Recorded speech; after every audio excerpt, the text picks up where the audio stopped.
안녕하십니까. 인문학 강좌를 맡은 성공관대학교 최영갑입니다. 인문학이란 말 그대로 인간의 사상과 문화를 대상으로 하는 학문 영역입니다. 자연과학이 객관적으로 존재하는 자연현상을 탐구하는 학문인데 비해 인문학이란 인간의 가치 탐구와 표현 활동을 대상으로 하고 있는 학문입니다. 이런 인문학에 대해서 세간에서는 흔히 인문학 열풍 또는 인문학의 위기 또는 인문학의 필요성에 대해서 말을 하고 있습니다. 그리고 그런 말의 핵심에는 반드시 동양의 정신이나 동양의 철학 그리고 유교라고 하는 고갱이가 뿌리 깊게 자리 잡고 있습니다. 동아시아 문화의 원형인 공자는 지금으로부터 약 2500여 년 전에 활동했던 분입니다. 그 가늠기 힘든 긴 시간 속에서도 사라지지 않고 더욱 빛을 발하는 유교 그리고 공자. 그 인문학을 우리는 오늘을 살아가는 힘과 지혜로 익히고자 합니다. 그것이 이번 유교 인문학 강좌의 본질이며 목표입니다.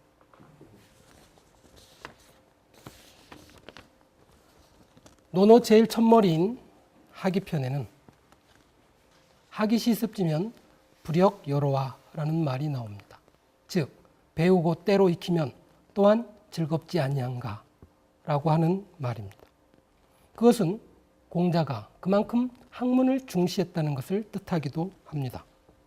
다른 부분에서는 대부분 겸손했던 공자가 학문에 대해서만큼은 그 누구에게도 양보하지 않는 호학정신을 가진 사람이었습니다. 논어 위정편에서는 15살에 학문에 뜻을 두었다라고 말하고 있고 또 공야장편에서는 10집이 사는 작은 마을에도 나처럼 충성스럽고 신의가 있는 사람이 반드시 있겠지만 나처럼 학문을 좋아하는 사람은 없을 것이다 라고 말하기도 했습니다. 15세에 학문에 뜻을 두었다니 요즘으로 말하면 겨우 중학교 2학년 나이에 불과한 일이니 결코 쉬운 일은 아니었을 겁니다. 주역을 읽을 때는 가죽끈이 3번이나 끊어질 정도로 읽었다는 위편 3절의 고사를 만들어내기도 했습니다. 이것은 바로 공자의 학문에 대한 열을 단적으로 보여주는 말일 것입니다. 그런데 공자가 말하는 학문은 단순하게 글을 읽거나 지식을 함양하는 것을 말하는 것은 아닙니다. 정확하게 말하면 인간으로서 마땅히 행해야 할 일을 실천하고 여유가 있으면 학문을 하라는 것이 바로 공자의 생각이었습니다. 이러한 이야기는 오늘날 우리가 말하는 지식 위주의 공부를 말하는 것은 아닙니다. 지식보다 더 중요한 것이 바로 인간의 도리를 다하는 것이고 그것을 몸소 실천하는 것이 진정한 학문이라는 것입니다. 공자는 오히려 지식이 많으면서 겸손하지 않거나 남을 배려하지 않는 사람이 더 문제라고 말씀했습니다. 논어에는 사실 많은 이야기가 담겨 있습니다. 그러나 그것들은 모두 실천이라고 하는 한 단어로 귀결됩니다.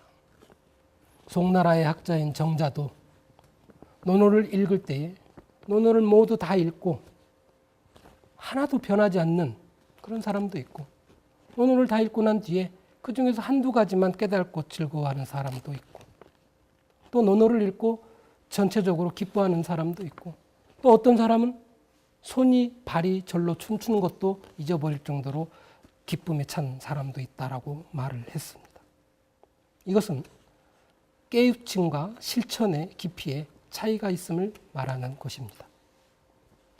실천이 없는 지식은 공허하고 실천이 없는 말은 쓸모없는 이야기에 불과합니다. 이런 실천의 바탕은 바로 도덕에 있고 교육이나 정치도 모두 도덕적 실천을 향해 나아가야 합니다. 모쪼록 이번 유교 인문학 강좌가 지식의 충족에 그치지 않고 더 깊은 사유와 실천의 세계로 나아가는 단단한 디딤돌이 되기를 바라며 이제 이 유교 인문학 강좌를 열겠습니다. 감사합니다.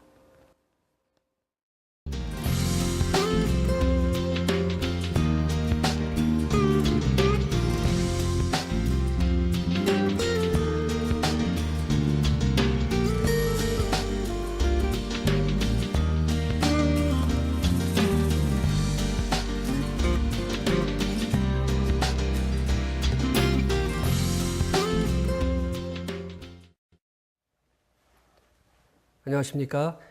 총신대학교의 정기훈 교수입니다. 유교 인문학 강좌 이번 시간의 제목은 미래를 여는 효입니다. 효 하면은 전통적이고 또 과거적인 어떤 생각을 갖게 됩니다. 왜냐하면은 어른, 부모, 앞선 세대에 대한 후세대, 나중세대, 미래 세대들의 역할을 중심으로 바라보기 때문에 그렇습니다. 그래서 제목을 제가 부모 사랑 혹은 부모 사랑 자녀 보훈의 협주곡이라는 소제목을 붙였습니다. 부모의 사랑과 자녀의 사랑에 대한 자녀의 보훈을 어떻게 하모니를 이룰 것인가 하는 측면에서 따지고 보면은 내리사랑과 올리효도 이 두 가지가 조화를 이루는 것이 효다라는 측면이고요. 자녀로서의 부모에 대한 의무와 또 보훈만을 중심적으로 바라보던 기존의 시각에서 이제는 어떻게 상생과 또 협력과 어떤 유기체적인 관계를 이루어 나갈 것인가라는 그런 생각으로 제가 미래를 여는 효라는 제목을 한번 설정해 보았습니다. 10여 년 전에 세계 효문화운동본부라는 그 모임에서 어떤 통신사와 공동으로 주한 외국인들을 대상으로 해서 한국 하면 떠오르는 것이 무엇인가라는 그런 조사를 한 적이 있었습니다. 그 조사 결과 2002년 그 FIFA 월드컵이 제일 먼저 떠오른다. 거기서 우리가 4강에 들어갔지 않습니까? 그런 것이 36.3%가 나왔고요. 서울 올림픽 그게 있었는데 그것이 떠오른다. 그것이 31.3%였습니다. 그 다음에 세 번째 많은 비중을 차지했던 것이 한국하면 효다, 효문화다. 그런 응답을 했던 사람들이 26.6%입니다. 또 한국에서 효라는 단어를 들어본 적이 있었습니까? 라고 이렇게 다른 질문을 했더니 그렇다라고 대답하신 분이 58.7%. 거의 60%를 육박합니다. 대단한 거죠. 또 한국의 효가 무엇이냐라는 그런 질문에는 69.4%, 70%에 해당되는 사람이 부모 공경이다라고 말했습니다. 또 사랑의 실천이라고 대답한 사람은 20.4%입니다. 그들은 한국의 효문화 체험을 위해서 효문화 유적지를 탐방하고 44%가 또 한국의 전통 생활을 체험했고 40.2%가 또 예절 배우기를 또 실천했던 사람들이 39.4%를 그런 것을 원하는 사람들로 이렇게 집계가 되었습니다. 바로 한국의 효문화가 세계 사람들의 눈에는 가장 한국인다운, 가장 한국의 캐릭터, 한국의 아이덴티티를 만들 수 있는 문화라는 측면으로 한국을 바라보고 또 한국의 가장 귀중한 그 자산이랄까요? 그런 거로 판단하고 있다라는 그런 통계의 결론이 되겠습니다. 근대 서구인들은 모든 존재들 간의 근원적인 분리라는 것을 전제로 해서 세계를 바라보는 세계관을 만들었습니다. 가장 인간적이다, 가장 자각적이다라는 인간은 이성, 개인의 독특한 자율성, 이성, 자기만의 판단력을 중심으로 자기를 보고 있습니다. 서양 철학의 근대성이다라고 하는 것은 개체의 발견이죠. 그에 비해서 우리 동양의 많은 그 종교와 철학들은 예를 들어서 유교, 불교, 도교 이런 것들은 전체적으로 볼 때는 모두 존재들 간의 근원적 통일, 조화 이런 것들을 중심적으로 보고 있습니다. 그래서 개인에 대한 확인보다는 관계성 속에서 인간을 바라보는 그런 힘들이 우리 동양에는 있지 않았을까 생각이 듭니다. 그래서 합일하는 것, 심지어는 하늘과 인간이 합일하는 것, 천일합일, 또 어떤 사물과 내가 일체가 되는 것, 무라일체, 뭐 이런 것들, 이런 말들이 우리에게는 상당히 익숙하게 들리는 것이죠. 우리가 이런 것들을 총체적 세계관이라고 말할 수 있습니다. 총체적 세계관이다. 총체적 세계관이란 뭐냐? 개체와 부분과 다수와 전체, 이런 것들의 서로 유기적 통일을 이루는 것이 부분적 세계관, 전체적 세계관 혹은 이 단일적 세계관을 갖고 있는 한계를 뛰어넘는 총체적 세계관의 하나의 지향점이 되겠습니다. 칸트라는 사람이 어떤 수, 양에 관한 문제를 카테고리 하는데, 범주화 시키는데, 그가 일과 소수와 전체, 하나와 단일과 부분과 전체라는 것으로 셋으로 나눴습니다. 자, 이것을 사회학적인 혹은 정치적인 것으로 환원시켜서 본다면은 일이 중심이 되는 사회는 그건 독재 사회입니다. 전제 국가입니다. 소수가 중심이 되는 사회는 그건 소수 대의제 사회입니다. 다수가 중심이 되는 사회가 그 민주주의 사회입니다. 자, 그런데 뭐가 중심이 되느냐의 문제가 아니라 일과 부분과 전체와 이런 것들이 유기적으로 합력해서 아름다운 상생의 문화를 만드는 것, 그것이 총체적 세계관에서 필요로 되는 부분들입니다. 자, 이제까지 동양의 모든 철학들은 대체적으로 이런 조화와 유기적 통일을 지향하면서 살아왔습니다. 그렇게 사는 것이 또 이상적인 국가의 형태라고 생각을 했던 것이죠. 그런데 우리가 근대화됐다, 현대화됐다라고 하면서 이런 대가족 사회, 또 이런 전체주의적인 사회 혹은 유기적 사회, 그런 아름다운 모습들이 깨지고요. 나, 개인, 이기적 이런 것들이 우선시되는 그런 사회가 됐습니다. 한국 사회의 지금 가장 큰 문제들이 뭘까요? 결혼이 안 돼요. 결혼이 이루어지고 있지 않습니다. 그래서 다문화 가정들이 많이 늘어나고 있습니다. 또 그런 인간이 갖고 있는 고독과 관계성 속에서의 어떤 어려움 같은 것들을 우리가 술이나 담배나 이런 다른 오락적인 것들로 해소합니다.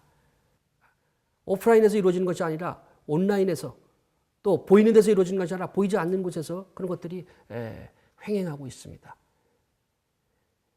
그래서 이 음란 문화, 또 아이들이 게임, 컴퓨터 게임 이런 데 중독이 돼갖고 거의 무엇을 해야 될지, 또 가족 가운데서 갖고 있는 자기 역할, 또 충고, 교육적인 어떤 물음 이런 것들을 전혀 무시하고 그냥 자기가 무엇인지도 잊어버린 상태에서 그냥 흥미와 욕구와 이런 욕심에 의해서 모든 사회가 굴러가고 있는 사회입니다. 그래서 참 부끄러운 모든 통계들, 이혼율 세계 1위, 술 소비 세계 1위, 교통사고 세계 1위 이런 모든 것들이 참 대한민국에서 차지하고 있는 그러한 타이틀이죠. 우리는 이걸 부끄럽다고 얘기하면서 어디서부터 해결될지 모르겠다고 생각합니다. 예전에는 가족에서부터, 또 모든 그 근본은 가족이다. 그래서 가정을 해야 된다. 이렇게 생각을 했고, 가정에서 안 되는 것은 학교로 떠밉니다. 또 학교는 그렇습니다. 가정에서 해결하지 못한 문을 어떻게 학교에서 합니까? 또 가정과 학교는 또 이렇게 말합니다. 사회가 이 모양이 됐는데, 사회가 구정물이 됐는데 거기 아무리 깨끗한 물을 집어넣어봤자 한마디로 밑빠진 독에 물 붓기 아니오. 이런 말을 하면서 서로에게 책임을 전가시키는 그런 시점이 된 것입니다. 과연 어디서부터 해결될까요? 우리는 무엇을 얘기하기 전에 가장 기본은 가정에서부터 해결돼야 됩니다. 가정이라고 하는 것은 부모의 사랑으로 인해서 만들어지는 것입니다. 살다라고 하는 것은 살다라고 하는 것의 말과 사랑이라고 하는 사랑이라고 하는 말은 사람이라고 하는 말과 사랑이라고 하는 말은 같은 어원입니다. 뭐냐? 사르다에서 나왔습니다. 그래서 사랑, 사랑이라는 말은 이응이라는 소리고요. 가장 근본적인 원인과 결과를 말하는 것이 사랑이고요. 그 사랑의 집합, 사랑의 결과물로 만들어진 것이 명사 미음인데 그것이 사람이죠. 예. 사람이라는 것은 삶을 아는 것이 사람입니다. 사람이죠. 자, 그럼 삶이란 무엇인가? 사랑이죠. 삶의 시작은 사랑에 의해서 출발된 겁니다. 부모의 사랑에 의해서. 그런데 많은 자녀들이 부모가 자기를 사랑하지 않는다고 생각합니다. 또 부모가 자기를 버렸다고 생각하는 사람도 있습니다. 그래서 부모를 생각하면은 사랑을 생각하는 것보다 밉거나 또 원망이 생기는 경우들이 많이 있습니다. 그래서 제일 먼저 회복해야 될 부분들은요, 부모가 본능적이라고 생각하고 원초적이라고 생각하는 사랑에 관한 자기 규정, 사랑에 대한 자기 실천이 우선이 돼야 된다라고 하는 생각을 갖습니다. 바로 이러한 세계관의 바탕에서 우리가 깨달을 수 있는 여러 존재론적인 문제가 생겨나는데, 이 존재론적인 문제가 바로 우리가 수양, 수도, 수신 뭐 이런 것에 관한 문제입니다. 기본적으로 내가 사랑에 대한 깨달음이 수양의 시작입니다. 사랑에 대한 회복, 그것이 수도의 과정입니다.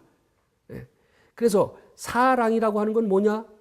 우리가 인간끼리 이런 게 아니라 바로 앞선 세대와 혹은 신과 또 인간의 그 태어난 목적과 관련된 것입니다. 그래서 그런 사랑들을 우리는 이렇게 수직적인 사랑이라고 말합니다.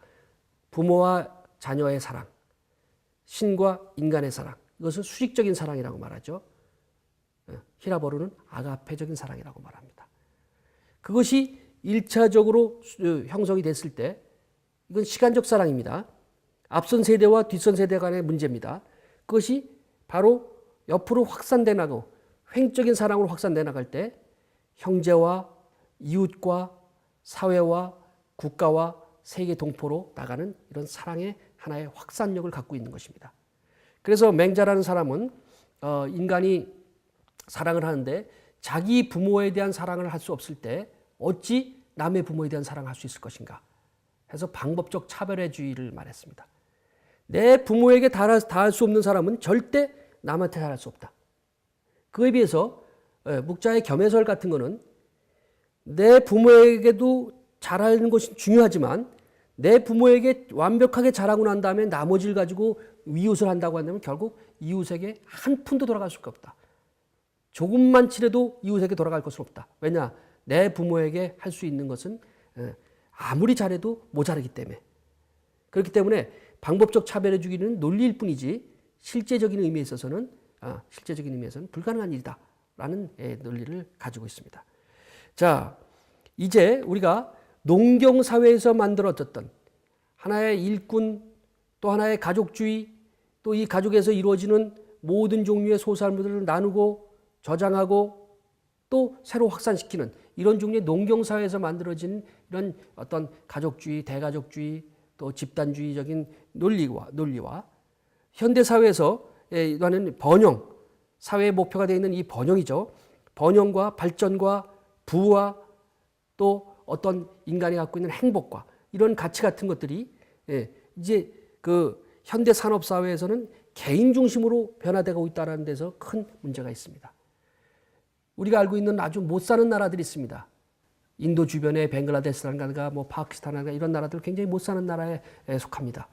그런데 세계에서 가장 행복 지수가 높은 나라의 그 랭킹의 상위권에 속하 있습니다. 왜 그럴까요? 세계관의 문제입니다. 가치관의 문제입니다. 우리가 지금 대한민국이 참 20년, 30년 전에 비해서 못 먹고 못 살아서 이렇게 불행을 느낍니까? 그렇지 않습니다. 정말 힘들고 어려운 시대에 우리는 굉장히 참 사랑을 나누며 콩 한 쪽도 나눠 먹으면서 살았었죠.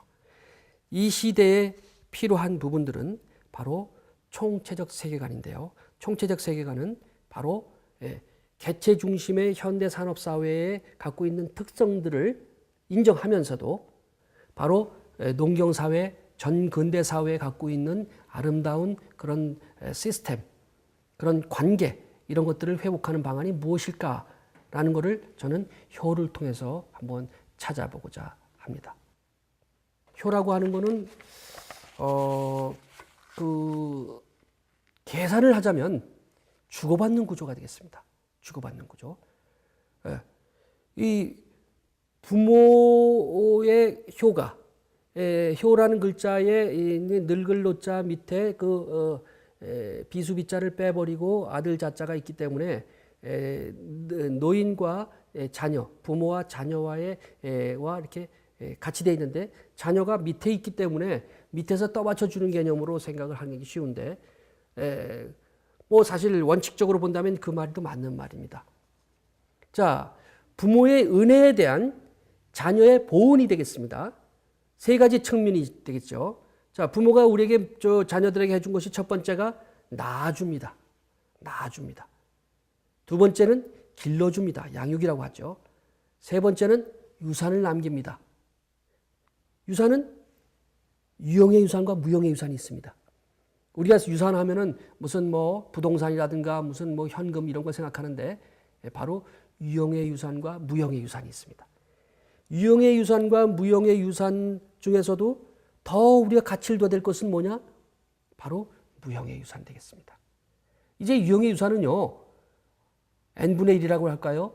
뭐 자녀들, 배우자까지 해서 그 유산을 많이 남기면 남길수록 자손들은 깨지고 싸우고 법정소송으로 갈 수밖에 없습니다. 그래서 어떤 측면에서는 유형의 유산보다는 무형의 유산을 남기는데 더 초점을 둬야 되지 않겠는가 하는 생각을 갖습니다.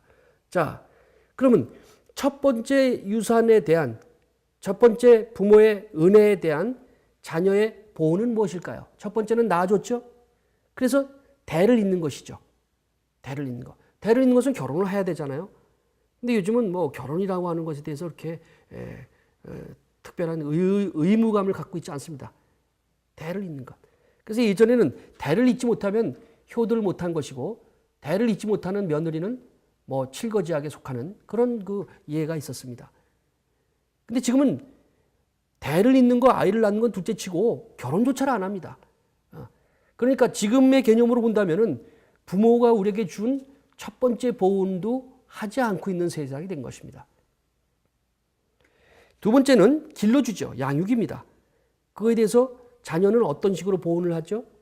예, 봉양이라는 말을 씁니다. 봉양. 받들어 모시는 거죠. 봉양. 봉양에는 두 가지가 있습니다. 양지와 양능이 있습니다. 예, 뜻을 받드는 것과 뜻을 기르는 것과 또 몸의 필요를 외형적 필요를 기르는 것입니다.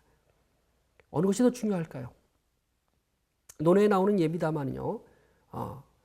어떤 사람이 자녀가 있었는데 이 고기가 이렇게 한 주먹 들어왔습니다. 요즘 따르면 반근이야 될까요? 그래서 이거 뭐 가족들이 나눠 먹기에도 뭐하고 그래서 아버님한테 그 며느리가 저녁에 고깃국을 끓여드리기로 이렇게 생각을 했습니다. 아버님이 놀러 나가실 때 아버님 오늘 저녁에 제가 맛있는 고깃국을 끓일 테니까 아버님 일찍 들어오세요. 알았다 며느라. 그리고서 나갔습니다. 그리고 저녁에 들어오는데 친구들을 너댓 명을 대여섯 명을 데리고서 쭉 데리고 들어왔습니다. 그러면서 아가야 아까 얘기했던 것 좀 가져와라. 큰일 났습니다. 뭐 요즘 같으면 전화가 있어서 미리 전화로다가 야기했지만은 이 아버지를 위해서 한 그릇 곱게 끓여서 이렇게 한 그릇을 만들어 놨는데 갑자기 여러 친구들을 오셔갖고 하니까 어떻게 하는 게 좋겠습니까? 아버지의 생각이 뭐 그 상황을 몰라서 그랬겠습니까? 그럴 때 지혜로운 며느리는 뭐 집에 있는 김치 같은 걸 집어넣어서 그걸 갖다가 이렇게 고기를 집어넣어서 찌개를 만들든지 해서 여러 사람이 드실 수 있도록 바꾸는 겁니다. 그리고 아유 저 갑자기 준비하느냐고 이게 너무 소홀합니다라는 말을 하면서 내놓습니다. 그러면 지혜롭지 못한 며느리는 어떨까요? 그걸 남겨놓고 고기를 빼고 김치만 갖다 놓고서 찌개를 만들어서 드립니다. 그러면 친구들이 뭐라 할까요? 이 사람아 이거 먹으라고 지금 날 불렀나? 고기가 얼마 안 됩니다. 그 고기를 아까 김치찌개를 만들어서 고기를 넣어서 이렇게 조금 나눠드리면은 그때는 뭐라고 투정을 하실 분이 없습니다. 아이 자네 혼자 먹으라고 불렀는데 우리까지 이렇게 와서 우리 오늘 좀 좋은 음식 잘 먹었네. 이렇게 얘기하면서 그 아버지는 자기 친구들한테 막 고기를 덜어주면서 자기는 먹지 않으면서 기분이 좋은 거예요. 자, 아버지만 혼자 잡숫게 하는 것은 양능이고요. 아버지가 기분 좋은 친구들을 더불어서 같이 식사를 나눌 수 있도록 그 자리를 마련하는 것은 양치입니다. 지금 필요로 하는 것은 못 먹어서가 아니라 사실은 아버지 부모님의 마음을 어떻게 편안하고 기쁘게 해드리는가가 초점이 되는데 그런 측면에서 이 부모 봉양에는 양지와 양능이 있다 하는 것을 기억하시고요. 세 번째, 자 부모가 유산을 남깁니다. 유형의 유산과 무형의 유산이지 않습니까? 유형의 유산에 대해서는 제사를 지냈습니다.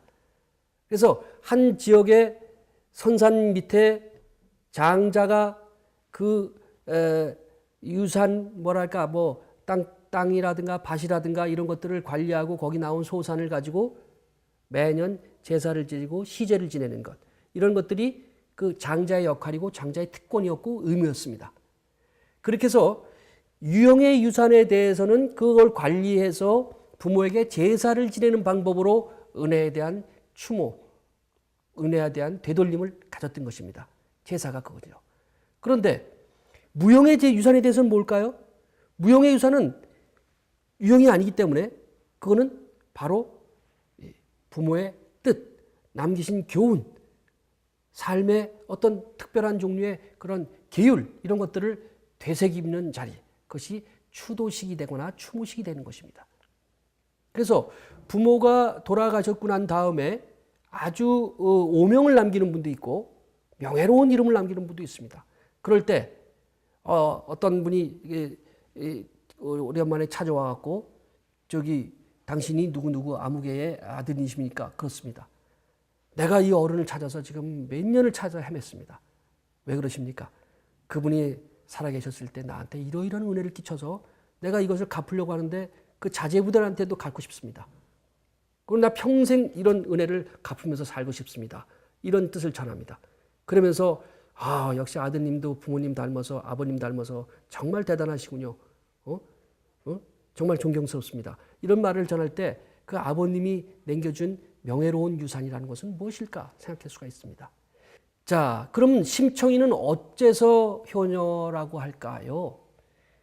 바로 부모가 자식에게 남긴 것을 그대로 갚아주면은 제로죠.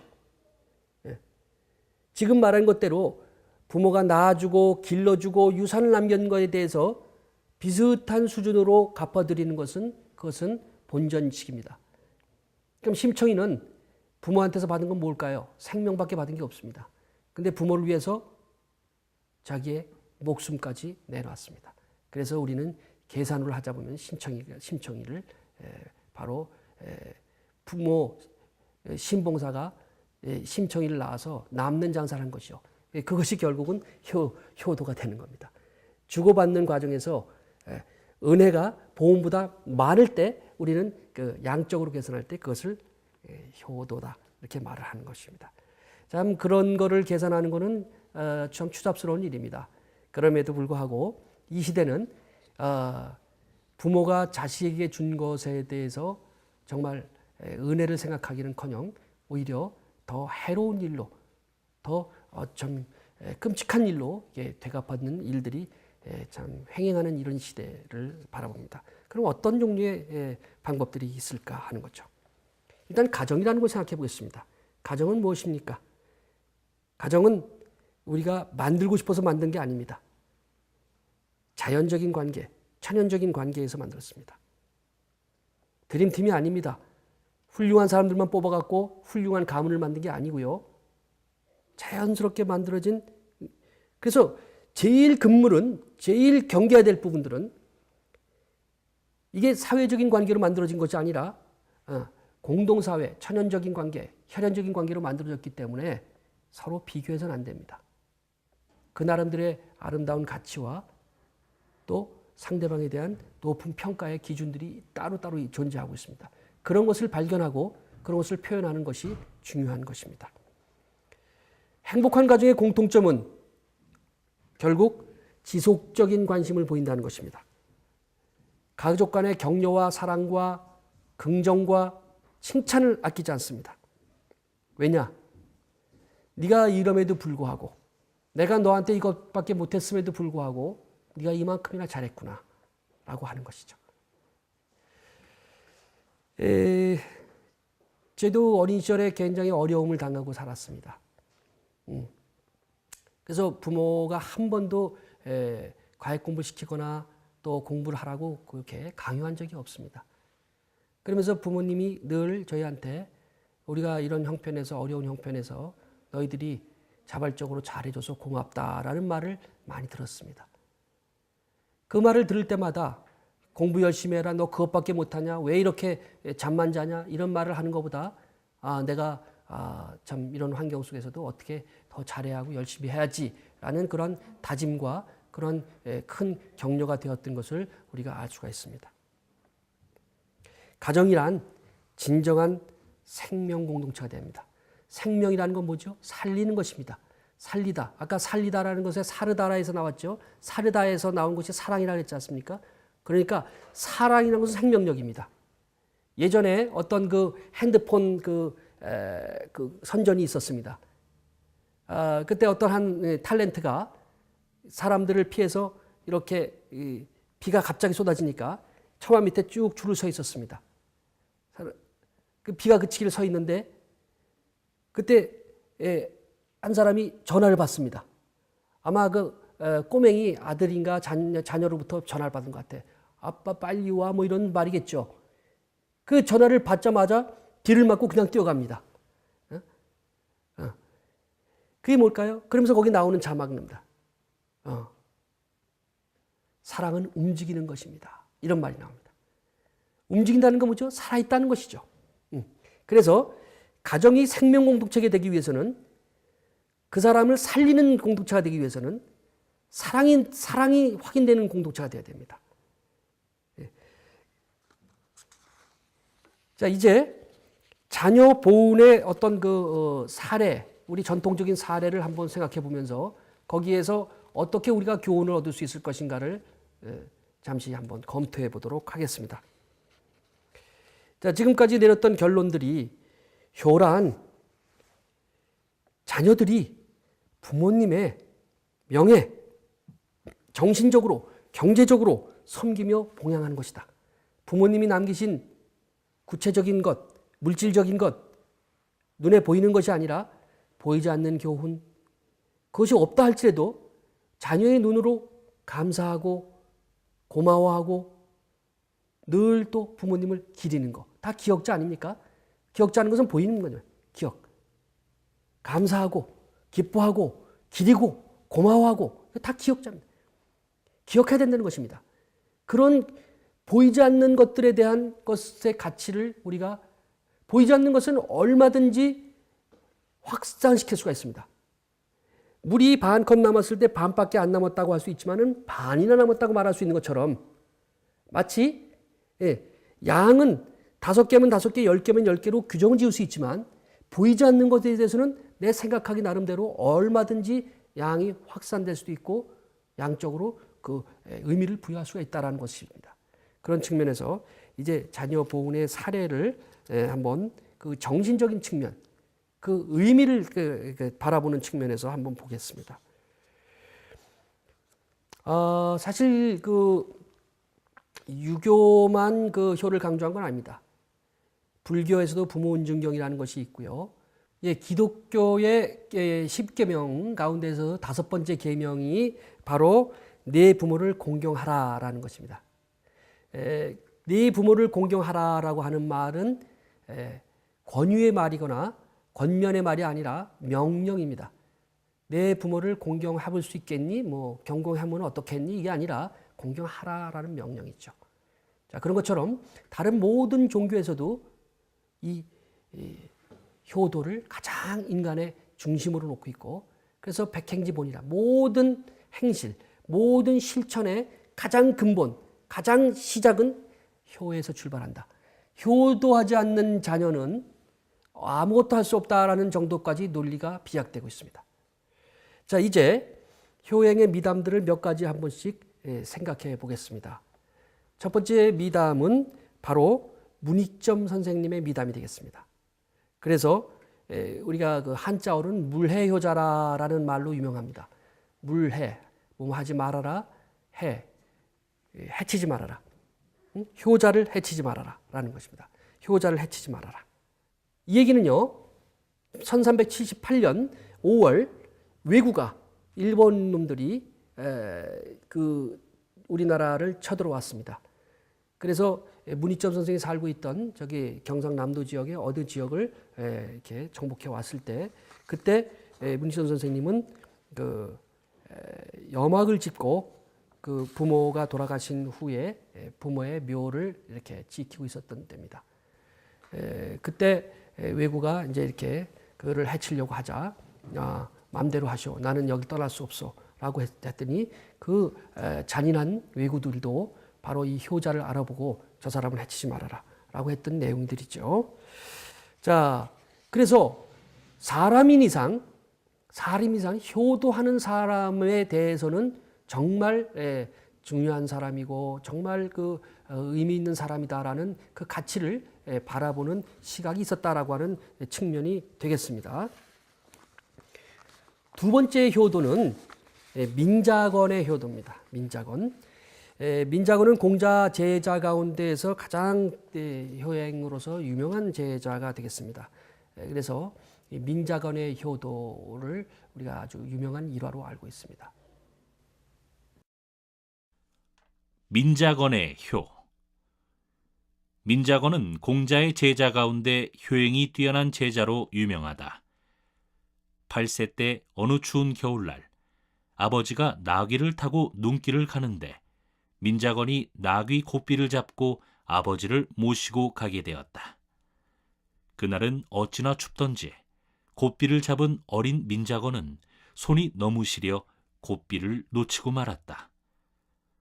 나귀 등에 타고 있던 아버지가 떨어지며 산비탈 눈 위로 뒹굴었다. 민자건이 깜짝 놀라며 황망이 떨어진 아버지에게로 달려갔다. 아버지에게 사과하고 다치신 데는 없느냐고 여쭈었으나 찬 눈을 털며 일어나는 아버지의 눈에 분노의 빛이 역력했으므로 민자건은 벌벌 떨고 있었다. 아버지가 아무리 나이가 어리다 해도 애비가 타고 있는 말의 고삐를 정신 차려 잡아야지. 방심하면 어찌하느냐?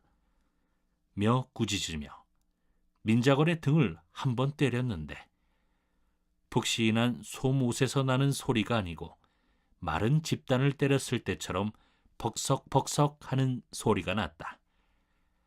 아들의 저고리를 만져보니 솜옷이 아니고 부두를 말려 엮은 것을 속에 놓고 누비옷처럼 박은 것을 입고 있었던 것이다. 그 엉성한 풀잎 사이로 바람이 술술 새들어 아들이 더 이상 추위를 견디지 못한 것을 발견하고 계모가 전실소생 민자건을 이처럼 학대하였구나 직감하고 곧바로 집으로 돌아와 후처가 낳은 두 아이의 옷을 조사해 보니 그것들은 모두 솜을 두둑히 넣은 옷을 입고 있지 않은가.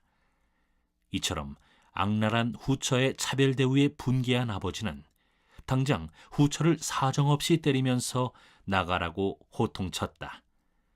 그때 민자건은 계모를 때리는 아버지에게 매달리며 울면서 애원하였다. 아버지, 어머니를 내쫓지 마십시오. 어머니가 가시면 앞으로 새 아들이 얼어떨 것이요. 어머니가 집에 그대로 계시면 나 한 아들만 얼어떨면 됩니다. 세 사람이 떠는 것보다 한 사람만 고생하는 것이 보다 수월하오니 제발 어머니를 내쫓지 말아 주십시오. 이 민자건 효도에서 보다시피 민자건은 아주 8살밖에 안 된 그 아이가 그 계모죠. 계모가 데리고 새로 낳은 아이 동생들 때문에 아주 피해를 보고 또 계모의 못된 어떤 그런 가정 상황 속에서 어떤 곤욕을 당하던 그런 아이가 내 하나 희생해서 동생들을 따뜻하게 하겠다라고 하는 아주 가륵한 말을 했던, 그렇게 해서 결과적으로 못된 엄마를 이렇게 돌이키는 그런 결과를 가져왔던 얘기 되겠습니다. 그래서 효는 나를 생각하는 것이 아니라 어떻게 보면 남을 생각하는데, 남을 얼만큼 생각하느냐 하는 문제입니다.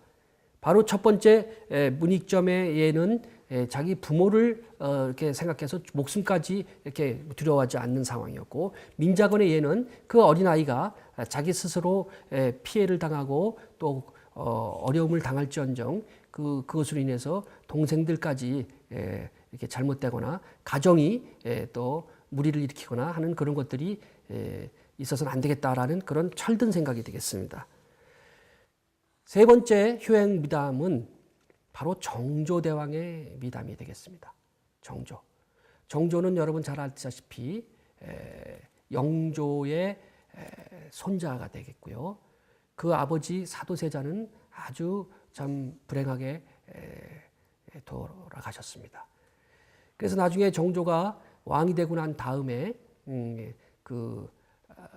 아버지 능, 윤건능 그쪽이 이제 정조와 그 아버지 사도세자의 능인데, 그쪽에 수원 화성이 있는 데를 행차하면서 이루어졌던 일들에 관한 얘기 한번 우리가 생각을 해보겠습니다. 정조대왕. 오늘날 수원과 화성의 이미지를 효의 도시로 바꾼 결정적 인물은 정조대왕이다. 당파의 소용돌이 속에서 희생된 아버지 사도세자에 대한 정조의 지극한 정성이 수원과 화성에 고스란히 남아있기 때문이다. 먼저 화성에는 사도세자와 해경궁 홍씨의 합장릉인 육릉과 그 영혼을 달래려는 염원에서 계수된 용주사가 있다. 용주사는 정조대왕이 아버지 사도세자의 명복을 빌기 위해 중건한 사찰로, 사찰 내에 당대 최고의 화가였던 김홍도에게 탱화를 그리게 했다. 세계 문화유산에 등재된 수원성은 처음 정조대왕이 아버지 묘를 참배하기 위한 의도로 만들어진 효심이 깊이 서린 성이다. 이 같은 정조대왕의 지극한 정성은 몇 가지 전설적인 일화를 남기기도 했다. 한 번은 정조대왕에게 육릉 주변의 소나무에 송충이가 번식해 소나무를 갉아먹고 있다는 보고가 올라왔다. 정조대왕은 행차를 서둘러 산에 올라보았는데 정말로 송충이들이 기승을 부리고 있었다.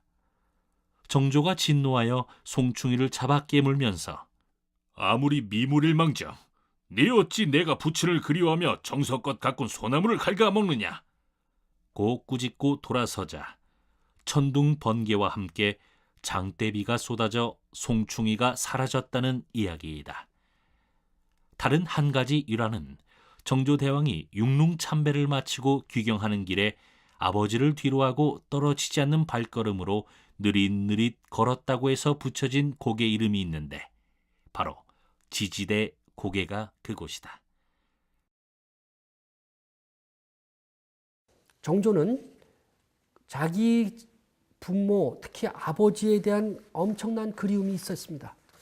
그것을 이 각종 사화, 각종 파벌 싸움, 당파 싸움에 참 피로 물든 거기에서 임금 노릇을 하면서 그 마음의 큰 버팀목은 아버지에 대한 효행이었습니다. 그 효행이 감동을 주고 많은 사람들을 또 신하들을 굴복시키고 설득시킬 수 있는 하나의 중요한 근거가 됐었던 것이 우리가 알고 있는 정조의 시대입니다. 그래서 영조와 정조 시대를 우리 조선의 르네상스라고 말하는데, 그 르네상스의 시대는 역시 바탕에는 정조의 효성이다, 정조의 부모에 대한 사랑이 있다, 이런 것을 우리가 알 수 있습니다. 또 하나는 우리가 반포지효라는 것을 생각해 볼 수 있습니다. 반포지효는 선비들이, 사실 우리가 까마귀는 색깔이 좀 검고 또 그 소리가 듣기 싫어요. 그래서 이 까마귀를 좀 약간 흉물로 생각하는 경향이 있습니다. 그런데 선비들은 까마귀의 외모를 취하지 않고 그가 갖고 있는 까마귀의 효성, 까마귀가 갖고 있는 그 어떤 지극한 그런 내용들을 바라보면서 그 선비들은 그런 것을 반포지효로 표현했습니다. 반포지효는 사실 조선시대 선비 박효관이라는 사람의 까마귀에 대한 다음 시에서도 우리가 알 수 있습니다. 뉘라셔 가마귀를 검고 흉타하뒀던거 반포지은이 귀 아니 아름다운가 사람이 저새만 못함을 못내 쓰러하노라. 그러니까 까마귀를 겉만 보고 하지 말고 그 까마귀가 자기의 부모에게 자기 그 음식물 씹어서 자기 어린 시절에 부모가 했던 것처럼 그 거동이 어려운 그 애미새에게 그것을 씹어서 되새김질해서 주는 그 효에 대한 부분들에 대한 가르침, 이것을 칭찬했던 것입니다. 자, 논어에 보면은요, 다양한 종류의 그런 효에 대한 구절들이 나옵니다. 논어. 첫 번째, 조금 전에 말씀드렸던 봉양이라든가 양릉이라든가 양지와 관련되어 있는 얘기가 되겠습니다. 지금 사람들은 물질적으로 잘 모시는 것만을 효라 하고 있다. 집에서 기르는 개나 말에게도 물질적으로 잘해준다. 공경하는 마음이 아니라면 개나 말에게 베풀어 주는 것과 부모를 잘 모시는 것을 무엇으로서 구별하겠는가? 자왈, 금지, 효자는 시위 능양이나 봉양에 관해서 그 능이 잘하는 사람들이지만, 그러나 그런 것들은 이런 짐승들도 할 수 있다라는 겁니다. 지어 견마로도 개능 유양이라.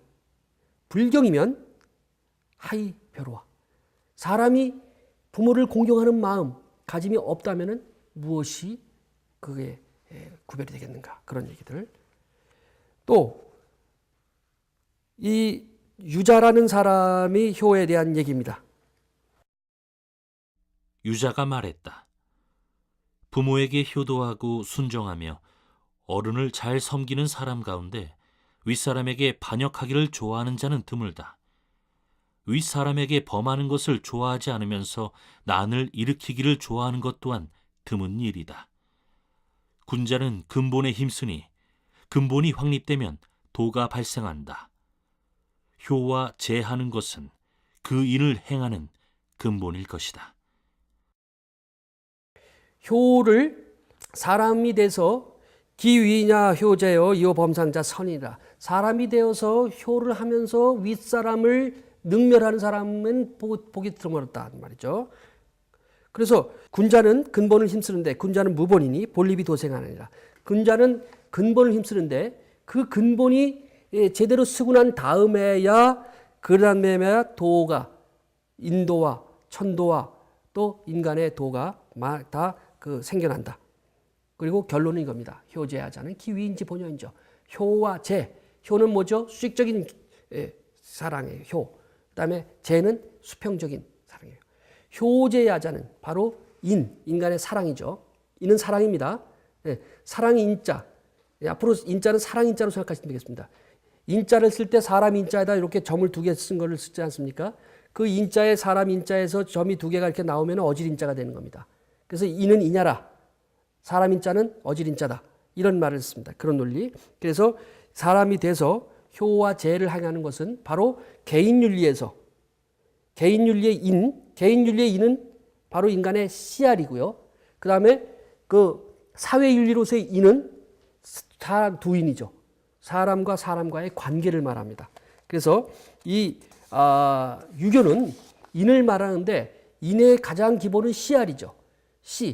씨라는 글자도 김씨 씨할 때 씨자를 보면 사람 인자에다가 영이 하나 생겨나가는 것, 그다음에 거기에 또 혼이 만들어져 가는 것, 그것이 사람 인자에 점을 2개 근 거나 마찬가지 어질 인자잖아요. 그러니까 씨라는 글자는 사람 인자가 이게 사람이 구부러진 인자에다가 거기다가 한 일자를 근 것이 그게 씨자입니다. 씨. 김씨 씨할 때 씨자. 바로 이 씨자라고 하는 것이 인이죠. 개인의 인, 씨알, 개인의 도덕성, 양심, 개인의 영성, 이것들이 인이고요. 그것이 사회화된 것. 그래서 개인과 사회를 가는 가운데 중간에 뭐가 있죠? 가족이 있습니다. 그 가족에 효와 제가 있습니다. 그래서 개인의 인에서 사회적인 인으로 변화돼 가는 가운데 바로 효제가 있습니다. 자, 인간의 관계, 모든 인간 관계에는 바로 윤리의 시작이고 그것이 인의 기초가 된다라는 말씀입니다. 그래서 먼저 효제, 들어가서는 효를 하고 나가서는 제를 하고 그렇게 해서 그 다음에 여유가 있을 경우에는 그때 가서 공부해라. 바로 공부할 수 있는 기초는 효와 제에 있다라는 것으로다가 지금 논어와 공자와 유교에서는 그런 결론을 내리고 있습니다. 공자가 말씀하셨다. 제자가 들어와서는 효하고 나와서는 공손하며 행실을 삼가고 말을 성실하게 하며 널리 사람들을 사랑하되 어진 일을 친히 해야 하니 이것을 행하고 여력이 있으면 그를 배워야 한다. 이제 좋은 부모 되기 위한 방법을 한번 생각해 보겠습니다. 이제까지 자녀들만 잘해라 했었지만은 이제 내리사랑의 것이 더 우선적이다라는 생각을 가지면서 부모가 바뀌어야 됩니다. 부모가 효도를 받을 수 있는 상황들을 만들어야 됩니다.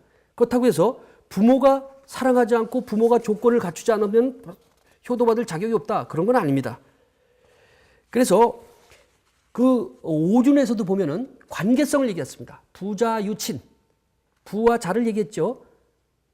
자는 어떻게 해야 된다. 이게 아니고 군신, 유의, 군신을 관계를 얘기했지 신이 어떻게 된다. 이걸 얘기하지 않았습니다.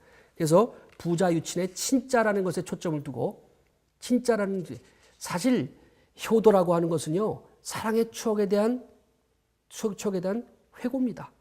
사랑의 추억. 부모님이 나한테 이렇게 했었어.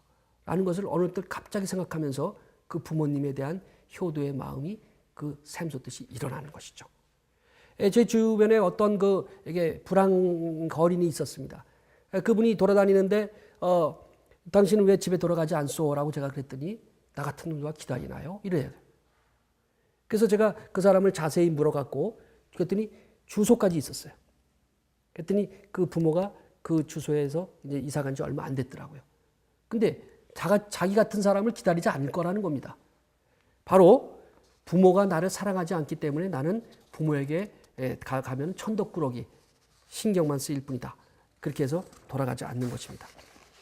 자, 좋은 가정을 만드는 부모의 실천 방향을 한 두 가지 측면에서 말씀드리겠습니다.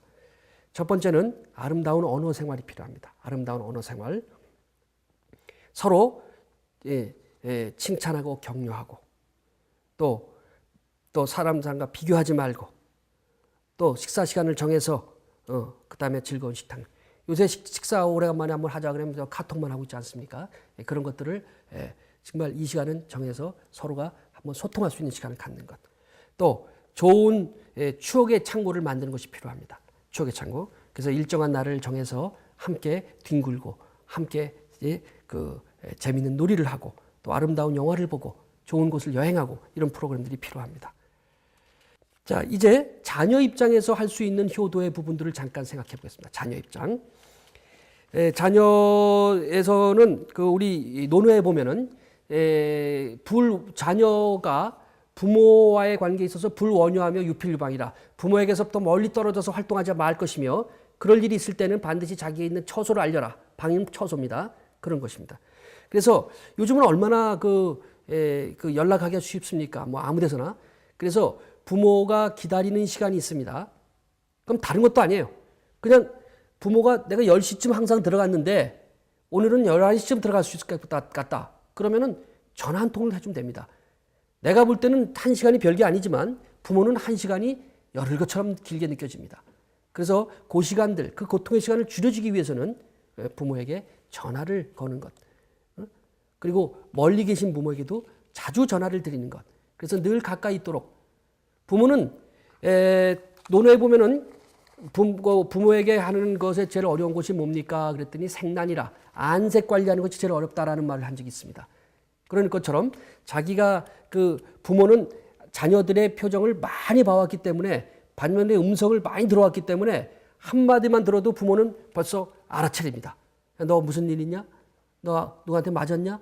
뭐 이런 식의 바로 유출을 하기 때문에 부모의 안색을 살피고 부모의 상상력을 저거하기 위해서는 그 상당히 자녀들이 갖고 있는 부모에 대한 배려와 세심한 그런 마음씀이 중요하다라는 말씀을 드리고 싶습니다. 자, 이제 마무리 짓는 말로 가정은, 학교는 효를 가르치는 도량이 되어야 됩니다. 효를 가르치는. 다른 요새는 인성교육이라는 말이 많이 나옵니다만은 인성교육의 시작은 효도라고 생각합니다. 그래서 이제까지의 교육이 공간 개념, 학교, 가정, 사회라는 공간 개념에서 시간 개념으로 바뀌고 있습니다. 평생 교육으로 바뀌고 있습니다. 그러니까 우리가 서로 미루지 말고 이제 모든 곳이 다 항상 그 효교육의 도량이 되어야 된다라는 그런 마음을 가지고 우리가 이 공장, 이제 사람도 공장에 이런 물건을 집어넣고 이런 재료를 집어넣으면 이런 물건이 나올 수밖에 없지 않습니까? 그런 것처럼 이제는 부모와 선생님과 사회의 모든 구성원들이 함께 바로 우리 후손들의 아름다운 대한민국의 문화유산 또 이런 무형의 유산인 효를 가꾸기 위해서 어떻게 해야 될 것인가에 대한 생각을 해봅니다. 그래서 토인비가 그의 말년에 이런 말을 했습니다. 한국에서 장차 인류 문명에 기여할 큰 것이 있는데 그것이 바로 효다. 굉장히 의미 있는 말입니다. 우리의 유산이 우리가 세계에 알릴 수 있는 자랑스러운 것이 과연 무엇일까요? 효도를 실천하는 우리 미래의 유산을 갖고 나가는 사회가 됐으면 하는 마음으로 말씀드렸습니다. 감사합니다.